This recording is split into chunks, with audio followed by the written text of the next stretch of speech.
आप देख रहे हैं बियॉन्ड हेडलाइंस और मैं हूं आपके साथ मोनिका ग्रोवर। बियॉन्ड हेडलाइंस में आज भी हम बात करेंगे शिक्षा के मंदिर की, जहां पर जरूरी है नौनिहालों की हकीकत को दिखाना और समझना कि बच्चों पर तरस खाओ।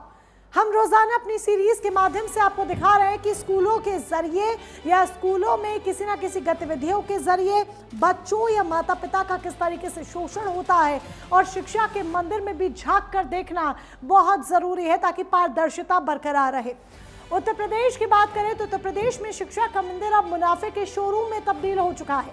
सरकार के सख्त आदेश, मंत्रियों की जेल भेजने वाली चेतावनियां, प्रशासन का कथित हंटर, इन सब के बावजूद प्राइवेट स्कूलों की तानाशाही कम होने का नाम नहीं ले रही। बरेली से लेकर कानपुर तक और संभल से लेकर पूरे प्रदेश में शिक्षा माफियाओं ने लूट का एक ऐसा सिंडिकेट तैयार कर लिया है जिसने आम आदमी की कमर तोड़ कर रख दी है। आज प्राइम न्यूज इन शिक्षा की दुकानों का पर्दाफाश करेगा।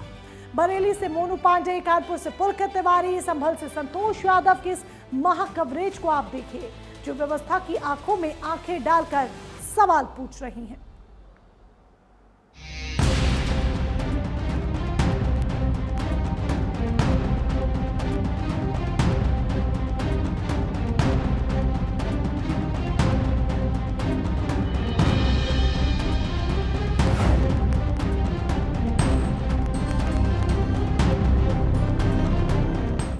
उत्तर प्रदेश सरकार का आदेश है कि कोई भी स्कूल अभिभावकों को किसी खास दुकान से सामान खरीदने के लिए मजबूर नहीं करेगा, लेकिन कानपुर के रसूखदार प्राइवेट स्कूलों के लिए शायद सरकार के इन आदेशों की कीमत रद्दी के बराबर भी नहीं। कानपुर में स्कूलों ने लूट का एक नया और शातिर रास्ता निकाल लिया है। कागजों पर तो दिखाया जा रहा है कि स्कूल से किताबें नहीं मिल रही, लेकिन पर्दे के पीछे कमीशन की ऐसी सेटिंग है कि अभिभावक चाहकर भी कहीं और नहीं जा पा रहे। प्ले ग्रुप के एक छोटे से बच्चे की किताबों का बोझ 5,000 रुपए है तो पहली कक्षा तक आते आते ही आंकड़ा 6,000 के पार निकल जाता है। आखिर प्रशासन के नाक के नीचे चल रहे इस किताब माफिया को किसका संरक्षण प्राप्त है और क्यों कार्रवाई के नाम पर अधिकारी अब तक मौन साधे हुए हैं? सरकार सख्त है, आदेश भी जारी हो चुके हैं, लेकिन कानपुर के स्कूलों की तानाशाही कम होने का नाम नहीं ले रही। दावों के उलट शहर के निजी स्कूलों ने शिक्षा को पूरी तरह कमाई का जरिया बना लिया है। कागजों पर तो स्कूलों से किताबें मिलना बंद हो गई हैं, लेकिन पर्दे के पीछे का खेल अब भी बदस्तूर जारी है। कानपुर के कई स्कूलों ने अब नया रास्ता निकाला है। पेरेंट्स को साफ निर्देश है कि नोटबुक भले ही कहीं से खरीदें, लेकिन किताबें उन्हीं दुकानों से मिलेंगी जिनका नाम स्कूल ने तय किया है। यानी दुकान बदली है, लेकिन कमीशन की सेटिंग वही पुरानी है। नया शिक्षा सत्र शुरू होते ही अभिभावकों की भी मुश्किलें बढ़ गई हैं, क्योंकि आपको बता दें कि इस बार फिर से एक बार रेट, फिर चाहे किताबें हों या फिर कॉपियां हों, सभी के रेट एक बार फिर से बढ़े हैं। हमारे पीछे आप देख सकते हैं जो दुकान है, यहाँ पर कई अभिभावक भी आए हुए हैं जो लगातार यहाँ पर से कॉपी किताबें खरीदते हैं। और जो दुकानदार हैं उनका भी कहना है कि हर साल की अपेक्षा इस बार थोड़ा बहुत रेट बढ़ गए हैं। कुछ अभिभावक भी यहाँ पर मौजूद हैं। मैम, क्या नाम है आपका? नीलम। मैम, कितने का लगभग सेट लेने आए और किस क्लास में है बच्चा आप? क्लास 9th में है और सेट पड़ेगा अप्रोक्स 6,500 रुपए ऐसे पड़ेगा। ये केवल कॉपी का रेट आप बता रहे हैं या बुक्स? बुक्स कॉपी और बुक। हाँ, 6,500 अप्रोक्स। जो स्कूल्स हैं, क्या उनकी तरफ से भी कुछ ऐसा कहा जा रहा है कि यहीं से खरीदनी या ऐसा कुछ? ये नहीं, उन्होंने कहा कि आप चाहें जहाँ से लेना चाहें आप ले सकते हैं। आपका क्या नाम है भैया? जी, बजरंगी। हाँ बजरंगी, अगर बात करें कि हर साल की तरह इस बार भी चाहे नोटबुक हो या फिर बुक्स हो, इन सभी के रेट बढ़ गए, तो इससे कितना प्रभाव बजट में पड़ने वाला है? प्रभाव में सर बहुत बजट पड़ रहा है। पिछले साल 90 रुपए 85 रुपए मिलेगा, इन साल 110 रुपए किलो दे रहे हैं। कोई रेट ही नहीं है किसी दुकान में एक रेट का मिल रहा हो माल। बुक्स वगैरह की अगर बात करें तो बुक्स में भी रेट बढ़े। बुक्स तो बहुत महंगी दे रहे हैं। जो 50 रुपए की बुक है वो 500 रुपए की दे रहे हैं। स्कूलों में भी यही, प्राइवेट स्कूलों में भी मारा मारी है। सुमित जी, आपने बुक्स बच्चों की ली है तो क्या रेट बढ़ी है आप? भैया बाहर से ले रहे, बुक तो मजबूरी है हमको लेना, उनके कहने से। वहाँ 4200 रुपए की मिल रही है बुक। हमारा एक फ्रेंड है, वो हमको दे रहा था भैया 2200 रुपए की बुक्स दे रहा था, लेकिन वहाँ उसको किसी को जानकारी मिल गई, उसने हमको दी नहीं। उसने मेरा नंबर भी ब्लैक लिस्ट में डाल दिया। मेरे पास फोन है, मैं अभी भी उसको फोन मिला रहा हूँ, उसका नंबर ब्लैक लिस्ट पे जा रहा है, मेरा नंबर अब उसने ब्लैक लिस्ट में नंबर डाल दिया। ये कौन है जिसने ब्लैक लिस्ट पे डाला? भैया नाम मैं उसका नहीं लूंगा, देखिए मिलने वाला है, उसके मालिक ने कहा नहीं देनी बुक्स। अब 50% का फर्क है भैया, 4200 कहाँ 2200, तो हमारे लिए भैया 1800 2000 रुपये बहुत होते हैं भैया। जरा कीमतों पर गौर कीजिए। प्ले ग्रुप में पढ़ने वाले मासूम बच्चों की किताबों का सेट 4 से 5 हजार रुपए का है। वहीं बच्चा पहली कक्षा में कदम रखता है तो ये बजट 6 हजार रुपए को पार कर जाता है। एक आम परिवार के लिए स्कूल की ये लिस्ट किसी आर्थिक झटके से कम नहीं है। मेरा नाम अजीत कुमार शर्मा है।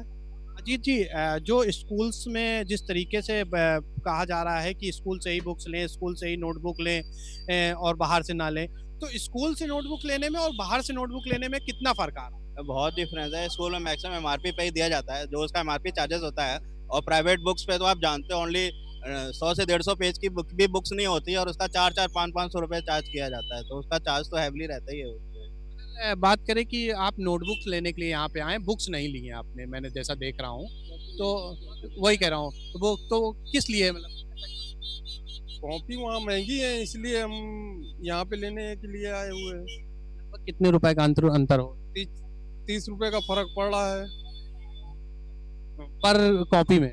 हाँ, पर कॉपी में। और बुक्स आपने स्कूल से ही लिए या बाहर से लिए? बुक हमने जो स्कूल के उनके वहाँ पे खोले हुए हैं, उनके द्वारा हमने बुकें ली हैं। मतलब जहाँ से स्कूल ने बताई वहीं से आपने बुक ली है? हाँ, वो पर्ची देते हैं कि ये यहाँ पे उनकी स्कूल की बुकें यहाँ मिलेगी, वहाँ से हमने बुकें ली हैं। अगर जो बुकें आपने ली है, किस क्लास की है और कितने की वो बुकें कितने की पड़ी?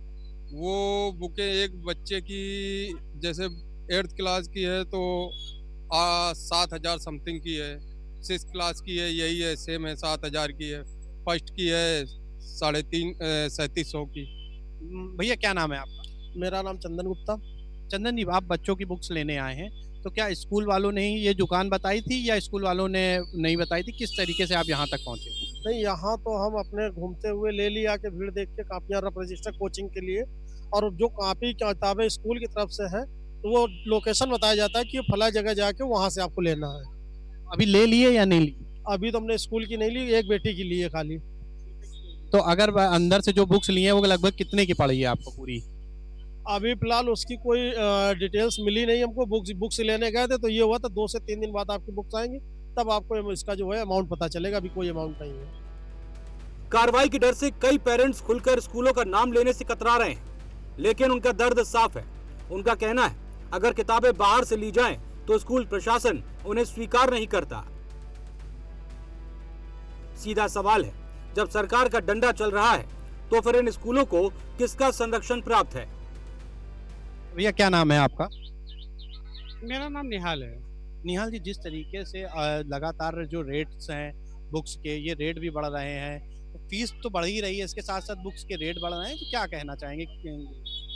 सर, रेट तो बहुत तेज़ी से बढ़ रहे हैं और अनलिमिटेड इसकी कोई सीमा नहीं है कि कितने % किस पे क्या बढ़ा दिया जाए। स्कूल की फ़ीस भी बढ़ा रही है और इससे कहीं ना कहीं जो पेरेंट्स हैं वो बहुत त्रस्त हैं और कोई सुनने वाला नहीं है सुर। तो और कहीं ना कहीं स्कूल का दबाव ये भी है कि आपको जहाँ से मैं बता रहा हूँ आप वहीं से जाइए, बुक्स लीजिए जा करके, और वहाँ मनमाने रेट लगाए जा रहे हैं। सुशील जी, जो किताबें स्कूलों में बताई जा रही हैं उन किताबों के रेट और जब आप दूसरी जगह जा रहे हैं तो वहाँ पे क्या रेट में अंतर आ रहा है? बहुत भारी अंतर है। लगभग कितना आ रहा है? कम से कम 2 से 2.5 हज़ार। आपने बाहर के रेट लिए तो बाहर से ही ली फिर, या फिर जो स्कूल वालों ने बताया वहीं से? नहीं, हमने तो बाहर से लिया। हाँ, क्योंकि एनसीईआरटी जो बुक्स है उसमें ज़्यादा अंतर नहीं है, वो तो सेम रेट पे है, लेकिन जो रेफरेंस बुक है उसमें रेट ज़्यादा है उनके बताए हुए स्थान पे और इनके बताए हुए यहाँ से बाहर से लेने पे। स्कूलों की तरफ से जैसे बताया जाता है कि यहीं से बुक लेनी है, यहाँ से लेनी, तो कमीशन का पूरा खेल चल रहा है, तो इससे कैसे आप लोगों को क्या लगता है, क्या नियम आने चाहिए, कैसे बचा जाए? नियम ये है कि जो भी किताबें लगाएं तो सरकारी किताबें लगनी चाहिए। एनसीईआरटी जो रेफरेंस बुक लगती है वो सिर्फ कमीशन के खेल में लगती है। ये लगातार अपना लिस्ट पकड़ा देते हैं, बाहर से लोगों को बता देते हैं कि फलानी जगह से बुक्स ले आओ, तो इससे क्या लग रहा है, कितना बजट में कितना फर्क आ रहा है? कम से कम ये 2,000 रुपये का फर्क पड़ रहा है यहाँ बुक्स में और किताबों में, कॉपी में। और ये पेन पेंसिल अखबार भी अपने पास से दे देते हैं चढ़ाने के लिए। उसमें भी रेट में बहुत फ़र्क है, टेप में फ़र्क है उनके। जो दुकान बताते हैं उसी दुकान से फिर लेनी पड़ती जी उसी दुकान से लेनी पड़ती है। अगर रेट आधी किताबें कम पड़ जाए कहीं पे, तो दूसरे वो देते नहीं है बदल के। तो क्या लग रहा है कि ये कमीशनबाजी का खेल है, इस कारण ये सब होता है, या फिर कि कहीं से बुक्स ना बदल जाए इसलिए ये खेल होता है? नहीं, बुक्स बदलने का कोई औचित्य नहीं है, कमीशनबाजी हो सकती है इसमें। तो जिस लगातार रेट बढ़ रहे हैं तो इससे कहीं ना कहीं बजट में भी फर्क पड़ता है। 100% बजट पे फर्क पड़ता। 10-12 हज़ार की नौकरी करने वाला कहाँ तक के झेलेगा। क्या आपका क्या नाम है? मेरा नाम मनीष कुमार है। किस क्लास में पढ़ता है आपका? मेरा भांजा पढ़ता है क्लास 9 में। तो आज बुक्स लेने आए हैं, तो कैसे किस दुकान पे आए? मैं ये संजय बुक स्टॉल पे आया हूँ, मगर जो जहाँ जिस स्कूल में हमारा भांजा पढ़ता है उनकी किसी मतलब बुक्स वाले का टाई अप है, तो वहाँ पर मैं गया तो वो बोल रहे हैं कि 4205 रुपीज़ का मतलब बुक आप परचेज कर सकते हैं, मगर उसी के अपेक्षा में मैं यहाँ पर आया था लेने के लिए, तो हमको बहुत काफ़ी डिफरेंस मिल रहा है। फिर मैंने सर को फ़ोन किया तो वो बता रहे हैं कि उनका पब्लिकेशन अलग है, उनकी बुक्स की पब्लिकेशन अलग है और संजय वाली बुक्स की पब्लिकेशन अलग है, सो वो हम लोग एक्सेप्ट नहीं करेंगे। तो अभी मैं फिर से वहीं जाऊँगा, क्या करूँगा, मजबूरी है हमारी भाई। प्राइम न्यूज प्रशासन से ये सवाल पूछता है, क्या इन मनमाने दामों पर कभी लगाम लगेगी? क्या कानपुर के पेरेंट्स को इस किताब माफिया से आजादी मिलेगी, या फिर शिक्षा के नाम पर ये लूट यूं ही चलती रहेगी? कानपुर से पुलकित तिवारी, प्राइम न्यूज। कानपुर का हाल आपने देखा। बच्चों को पढ़ाना, उनकी किताबें खरीदना एक नॉर्मल मिडिल क्लास पर्सन के हाथ से ही परे है। कहते हैं शिक्षा का मंदिर समाज को नई दिशा देता है, लेकिन बरेली की बात करें तो यही मंदिर यहाँ पर व्यापार का केंद्र बनता जा रहा है। सरकार के सख्त निर्देशों और नियम कायदों को जूतों की नोक पर रखकर प्राइवेट स्कूल प्रशासन अपनी जेबें भरने में लगे हैं। मामला जुड़ा है बच्चों की किताबों और यूनिफॉर्म से, जहां पर अभिभावकों को मजबूर किया जा रहा है कि वो खुले बाजार के बजाय स्कूलों द्वारा तय की गई खास दुकानों से ही सामान खरीदे। आरोप है कि इन दुकानों पर किताबों के दाम आसमान छू रहे हैं और इसके पीछे स्कूल और दुकानदारों के बीच कमीशन का बड़ा खेल चल रहा है।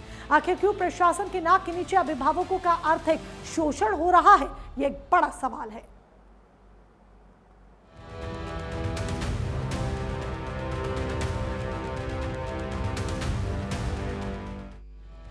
शिक्षा का मंदिर अब व्यापार का केंद्र बनता जा रहा है। बरेली में प्राइवेट स्कूलों की मनमानी इस कदर बढ़ गई कि पेरेंट्स अब खुद को ठगा महसूस कर रहे हैं। नियम कायदों को ताक पर रखकर स्कूल प्रशासन अपनी जेबें भरने में जुटा है। पूरा मामला किताबों और यूनिफॉर्म की खरीदारी से जुड़ा है। आरोप है कि बरेली के नामी प्राइवेट स्कूल पेरेंट्स पर एक खास दुकान से ही सामान खरीदने का दबाव बना रहे हैं। खुले बाजार में जो किताबें कम दाम पर मिल जाती हैं, उन्हें तय दुकानों पर ऊंचे दामों में बेचा जा रहा है। बरेली में लगातार जो प्राइवेट स्कूल हैं अपनी मनमानी को उतारू हैं। जिस तरीके से हुआ है, जो बच्चे हैं उनके परिवार वालों को दबाव बना रहे हैं कि उसी स्कूल जो स्कूल है उनकी जो बंधुई दुकान है जहां से उन्हें कमीशन मिलता है, वहीं से ड्रेस लेनी है, वहीं से ही किताबें खरीदनी है। इसी को लेकर आज हम पहुंचे हैं बरेली में, जहां नगर निगम के पास कुछ किताबों की दुकानें हैं। वहां पे खरीदारी करने कुछ लोग आए, उनसे बात करते हैं। सर, क्या नाम है आपका? मेरा नाम सज्जन सक्सेना है। सचिन भैया, जिस तरीके से जो प्राइवेट स्कूल वाले हैं मनमानी को उतारू हैं, उन्होंने साफ कर रखा है, जहां से उन्होंने बताया वहीं से किताब लेनी, वहीं से ड्रेस लेनी, क्या कहेंगे? स्कूल वालों का एक तो ये है कि हर साल उनको रजिस्ट्रेशन करवाना होता है नए, और फीस बच्चों की बढ़ती रहती है।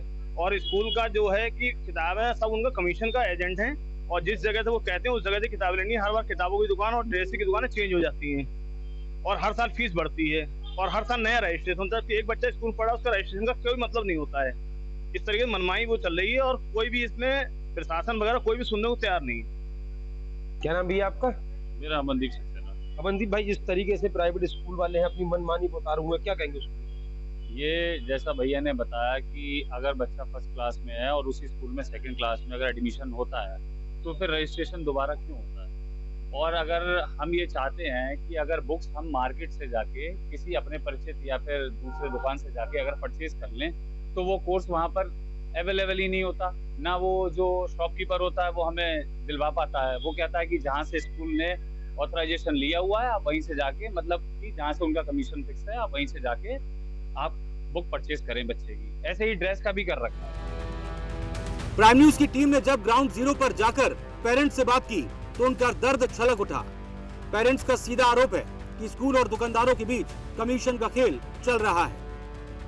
जिस तरीके से प्राइवेट स्कूल वाले अपनी मनमानी बता रहे हैं, लगातार जो बच्चे हैं उनके परिवार वालों को दबाव बना रहे हैं कि जहां से उन्होंने बताया वहीं से किताबें खरीदनी है, वहीं से ही जूते खरीदने, यहाँ तक कि जूते तक वहीं, मोजे तक वहीं से खरीदने। क्या मानते हैं, कमीशन का खेल है सर? मैंने एक बार मास्टर से कहा भी था कि ये तो पड़ोस वाली जगह पे भी मतलब ये जूते मिल रहे हैं, तो बोले नहीं वो वहीं पे खरीदना है। तो मैंने कि ये वजह क्या है वहाँ पे खरीदने की वजह, तो वहाँ पहुँचा तो वहाँ पे उनका ऐसा लगा बर्ताव की वजह से कि मतलब जैसे उनकी कोई कमीशन का मसला हो, क्योंकि वही चीज दूसरी दुकान पे जा रहे हैं तो कम में है, वही चीज वहाँ पे दुगनी रेट पे है। तो इसलिए मुझे ऐसा लगा कि मास्टर का और उन लोगों का मतलब कमीशन कुछ मामला सेट है, और मैं यही चाहता हूँ कि जल्द से जल्द प्रशासन इसको संज्ञान में ले और मतलब कार्रवाई करे। हमारे साथ हैदर जी, जिस तरीके से प्राइवेट स्कूल वाले मनमानी पूरी तरह उतारे हुए हैं, जो परिवार के लोग हैं उनकी जेब पर सीधे सीधे असर पड़ रहा है, क्या कहेंगे? जब मिलेगी खुली छूट तो क्यों नहीं मचाएंगे वो लूट। जब आप खुली छूट उनको दी हुई है, वो जैसा चाहें व्यवहार करें। आप आर्थिक चोट के साथ साथ कई बार वो सम्मान पे चोट कर देते हैं, ऐसा व्यवहार करते हैं कि जिले के वो मुखिया हैं, कमिश्नर हैं, जिलाधिकारी हैं या कोई बहुत बड़े मालिक हैं, और मालिकाना हक के तौर पर वो अभिभावकों के साथ अपमानजनक व्यवहार भी करते हैं। बहुत सारे ऐसे उदाहरण लगातार आपको मिल जाते हैं। रह गई बात लूट की छूट की, तो जब तक ये लूट की छूट होगी तो स्कूल तब तक प्राइवेट स्कूल अपने लूट के धंधे को चरम पर ले जा रहे हैं। मैंने अभी पढ़ा कई जगह सोशल मीडिया पर, मुझे पता नहीं कि वो ऑथोराइज्ड बात है या नहीं है, लेकिन मैंने पढ़ा नेपाल में सारे प्राइवेट स्कूल वहाँ के बंद करा दिए गए, वहाँ के जो पीएम हैं। तो यही मांग हम उत्तर प्रदेश से भी करते हैं और अपने देश से भी करते हैं कि जितने भी प्राइवेट स्कूल हैं उन्हें बंद कराया जाए, सरकारी स्कूलों को मौका दिया जाए, उनको इतना अच्छा किया जाए कि एनसीईआरटी की किताबें हमारे देश में कंपलसरी हैं, लेकिन किसी प्राइवेट स्कूल में आपको एनसीईआरटी की किताबें नहीं मिलेंगी। आपको वही उनके जो पर्सनल कोर्स हो, उनके जो अलग अलग अपने जो पब्लिकेशंस हैं उन पब्लिकेशन से खरीदने का आदेश दे देते हैं। पब्लिकेशंस का नाम लिखा होता है बाकायदा। आप वही किताब दूसरे पब्लिकेशन की अगर ले आते हैं तो वही चीज वहां नहीं चलेगी, क्योंकि बात पैसा तय तो उनका पब्लिकेशन से होता है। कोर्स से, किताबों से, पढ़ाई से, शिक्षा से उनका कोई वास्ता नहीं। उनका वास्ता है पब्लिकेशन से कितना इनकम मिल रही है। तो पब्लिकेशन की बस एक पर्टिकुलर पब्लिकेशन को हमारे यहाँ बहुत सारे ऐसे भी एग्जाम्पल हैं कि अपनी पर्सनल पब्लिकेशन कराए जा रहे हैं। तो बहुत सारी चीजें हैं, लूट मची हुई है और लूट की छूट है। तो जो लूट कर रहे हैं वो तो उतने अपराधी हैं, जो छूट दिए हुए हैं वो उससे बड़े अपराधी हैं। तो मैं उत्तर प्रदेश शासन और देश के सरकार से ये मांग करता हूँ कैसे स्कूलों पे अंकुश लगाया जाए, अभिभावकों को लुटने से बचाया जाए, उनके सम्मान की रक्षा की जाए, तभी हमारे देश का नौनिहाल अच्छा पढ़ेंगे। और जब देश के नौनिहाल अच्छा पढ़ेंगे तो वही देश में अच्छे वैज्ञानिक बनेंगे। आप देख लीजिए, अभी एक देश के जब वैज्ञानिक बने उनके देश के, तो कितनी बड़ी दुनिया के वो ललकार रहे हैं, अमेरिका से फाइट कर रहे हैं, क्योंकि उनके वैज्ञानिक है। तो हमारे यहाँ वैज्ञानिकों की कमी है, इसीलिए कमी, क्योंकि शिक्षा अच्छे सिस्टम में नहीं है। महंगाई के इस दौर में शिक्षा का ये सिंडिकेट आम आदमी की कमर तोड़ रहा है। अब देखना ये होगा जिला प्रशासन इन बेलगाम स्कूलों पर कब और क्या कार्रवाई करता है, या फिर पेरेंट्स यूं ही आर्थिक शोषण का शिकार होते रहेंगे। बरेली से मोनू पांडे, प्राइम न्यूज। एक तरफ उत्तर प्रदेश की माध्यमिक शिक्षा मंत्री गुलाब देवी की खुली चेतावनी है कि अभिभावकों का शोषण करने वाले स्कूल संचालकों को जेल भेजा जाएगा, तो दूसरी तरफ संभल में निजी स्कूलों की मनमानी अब अत्याचार की सीमा पार कर चुकी है। शासन के आदेशों को ठेंगे पर रखकर ये स्कूल संचालक शिक्षा के मंदिर को मुनाफे वाले मॉल में तब्दील कर चुके हैं। महंगे पब्लिकेशन की किताबें और खास दुकानों से ड्रेस खरीदने का दबाव संभल के अभिभावक इस सिंडिकेट के आगे बेबस नजर आ रहे हैं। आखिर क्यों मंत्री की चेतावनी के बावजूद ये स्कूल संचालक बेखौफ है, ये बड़ा सवाल है। संभल में निजी स्कूलों की मनमानी अब अत्याचार की सीमा पार कर रही है। उत्तर प्रदेश शासन के सख्त आदेशों और माध्यमिक शिक्षा मंत्री गुलाब देवी की जेल भेजने वाली चेतावनी के बावजूद यहाँ के स्कूल संचालक बेखौफ हैं। शिक्षा का मंदिर अब मॉल में तब्दील हो चुका है, जहाँ पढ़ाई से ज्यादा फोकस कमाई पर है। महंगे पब्लिकेशन की किताबें और खास दुकानों की ड्रेस पेरेंट्स पर जबरन थोपी जा रही है। शासन के आदेशों की धज्जियां उड़ाती इन शिक्षा की दुकानों पर आखिर कार्रवाई का हंटर कब चलेगा? संभल के विभिन्न स्कूलों का, निजी स्कूलों का जो मामला है, अभी भी मनमानी का प्रकाश में आया है। अधिकांश स्कूल जो हैं 70-80% स्कूल हैं बिना एनसीईआरटी की बुक्स के स्कूल संचालित कर रहे हैं, बच्चों को पढ़ा रहे हैं। निजी प्रकाशन की किताबें हैं वो बच्चों को थमा रहे हैं, क्योंकि वो महंगी आती हैं। फर्स्ट की, सेकंड की, थर्ड, फोर्थ की किताब 400 से 500 रुपए में आ जाती है और जो निजी प्रकाशन की किताबें हैं 3000, 4000, 5000 तक आती हैं। साथ ही टाई बेल्ट स्कूल से थमाई जाती है, बच्चों को ड्रेस स्कूल से थमाई जाती है। एक तरह से स्कूल के लिए मॉल बना दिया गया है। सूबे के मुख्यमंत्री का जो आदेश है, माननीय गुलाब देवी शिक्षा मंत्री का जो आदेश है, स्कूल संचालक हैं अभी भी नहीं मान रहे हैं, आदेश की अवहेलना कर रहे हैं।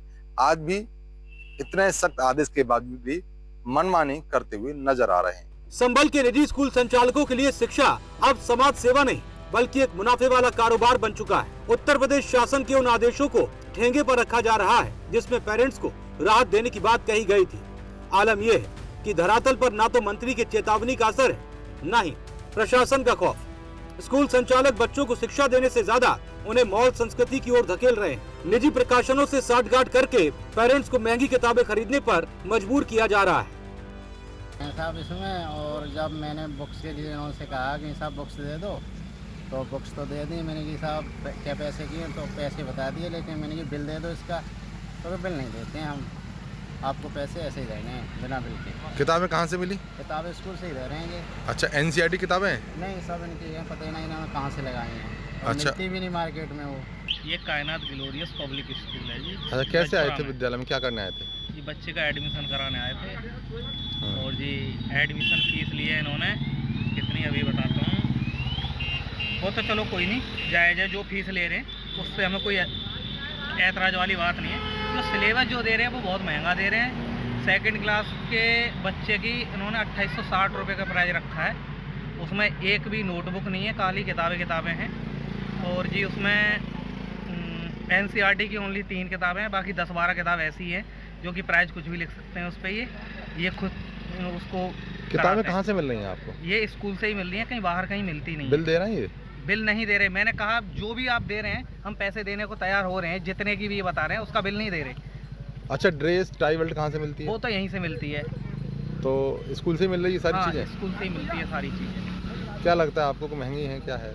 नहीं, हाँ महंगी तो है। बिना NCERT के चला रहे हैं? हाँ, बिना NCERT के चला रहे हैं। Second class.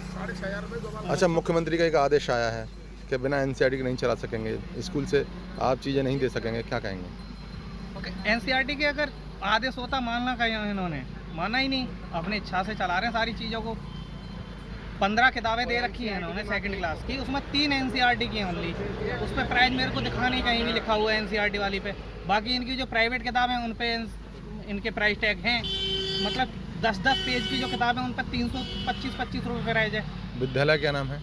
विद्यालय का नाम है जी कायनात glorious public school Rajpura. Sir किताब ली थी हमने यहाँ से 6500 रुपये की किताब, ये 2 बच्चों की, कक्षा 1 की 2650 और कक्षा 4 की जो रही वो 3750 रुपये की। अच्छा, NCERT किताब दे रहे हैं ये? NCERT की मात्र एक किताब है उनमें। अच्छा, जिसकी कीमत 65 रुपये है, बाकी किताब सब 490, 500, 400, 300 इस तरह की हैं। अच्छा, आप विद्यालय पे यहाँ आए हैं तो किताबें विद्यालय से दी जा रही हैं? हाँ, विद्यालय में से दी। बिल दे रहे हैं ये? बिल तो नहीं दिया इन्होंने, पैसे ले लिए ऐसे। अच्छा, टाई बेल्ट कहाँ से मिलती है और ड्रेस कहाँ से मिलती है? वो सब यहाँ से मिलती है। कॉलेज से मिलता है? स्कूल से ही। अच्छा, मुख्यमंत्री का एक आदेश आया है किताबें और ड्रेस स्कूल से नहीं दे सकेंगे और NCERT की चलेंगी, क्या कहेंगे आप? हाँ सर, नहीं होनी चाहिए, बाहर से मिलनी चाहिए। NCERT की किताब है, लेकिन NCERT की मात्र एक किताब है इसमें। मनमानी अपनी कर रहे हैं, ये अपना ही बेच रहे हैं धंधा सब। विरोध करने पर बच्चों को भविष्य का डर दिखाया जाता है। शासन की गाइडलाइंस की सरेआम अवहेलना हो रही है, जिससे गार्जियंस का आर्थिक शोषण चरम पर है। Bureau report, prime news. ऐसे में सवाल यहां पर खड़ा हो जाता है कि आखिर कब जागेगा प्रशासन। प्राइम न्यूज इन नौनिहालों की आवाज, माता पिता की आवाज लगातार उठाता रहेगा जब तक प्रशासन जाग नहीं जाता और उन्हें इन कमीशन खोरों से निजात नहीं मिल जाती। फिलहाल के लिए आज बस इतना ही। नमस्कार।